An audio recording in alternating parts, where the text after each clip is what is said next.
SIR আবহে দেশে ফেরার হিড়িক। গত কয়েকদিন ধরেই হাকিমপুর চেকপোস্টে ভিড় জমাচ্ছেন শয়ে শয়ে বাংলাদেশি। মঙ্গলবার সকালে সেই সংখ্যাটা প্রায় ৩০-এর কাছাকাছি। তারা স্পষ্টই জানাচ্ছেন, রাতের অন্ধকারে সীমান্ত পার করে চলে এসেছিলেন বছর ৩ আগে। অনুপ্রবেশের পর ডেরা জমিয়েছিলেন কলকাতার খিদিরপুরে। এখন বৈধ নথি না থাকায় ফিরে যাচ্ছেন বাংলাদেশে। বাংলাদেশ থেকে কোন বাটা দিয়ে আসছিল ওটা বলতে পারবো না। দালাল মারফত লোকজনের সঙ্গে চলে যাচ্ছিলাম, কি করে তখন বুঝতাম। এই বাংলাদেশে বাড়ি কোথায়?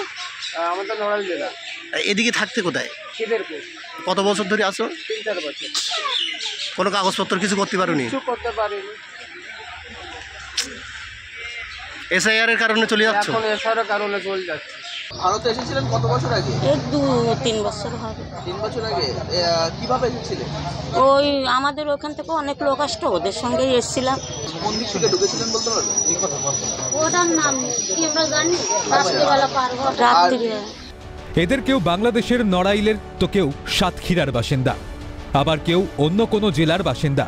এদের মধ্যে একজন বলেন, দালালকে 15,000 টাকা দিয়ে বেনাপোল সীমান্ত পার করে ঢুকেছিলেন ভারতে। এদের অনেকে আবার ভোটও দিয়েছেন এদেশে। তবে সরকারি সুবিধাভোগী কিনা সেই ব্যাপারে কেউ অবশ্য মুখ খুলতে চাননি। কতবার ভোট দিয়েছেন? ভোট অনেক কয়বার দিছি বা পিসা মাসের বাড়ি আসতো। প্রতিবন্ধী ভাতা পান? হ্যাঁ বা পেতাম, না আমরা পাতাম না বাবা। কত বছর আগে ভারতে এসেছিলেন? 4-5 বছর হয়েছে। কিভাবে এসেছিলেন ভারতে? ওই দালালের টাকা দিয়ে তারপর আসছে। কত টাকা নিয়েছিল দালাল? দালাল 15,000 করে নিয়েছিল। কোন দিক থেকে আসছিলেন? বাংলাদেশ থেকে আসছিলেন কোন দিক থেকে? আমরা আসছিলাম বেনাপোলে। আনিস, বাংলাদেশের কোথায় বাড়ি? সাতক্ষীরা।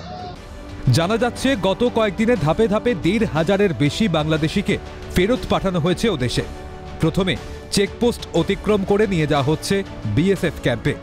তথ্য যাচাইয়ের পর বিজেপির সঙ্গে আলোচনা করে ফেরত পাঠানোর ব্যবস্থা করা হচ্ছে বিএসএফের তরফে। প্রশ্ন উঠেছে, নিরাপত্তারক্ষীদের নজর এড়িয়ে শয়ে শয়ে বাংলাদেশিদের প্রবেশ কিভাবে? তবে কি সীমান্তে অব্যাহত দালাল রাজ? তাদের পকেটে টাকা গুঁজে দিতে পারলেই কেল্লাপথে? স্বরূপনগর থেকে শামীম মোল্লা, ক্যালকাটা নিউজ।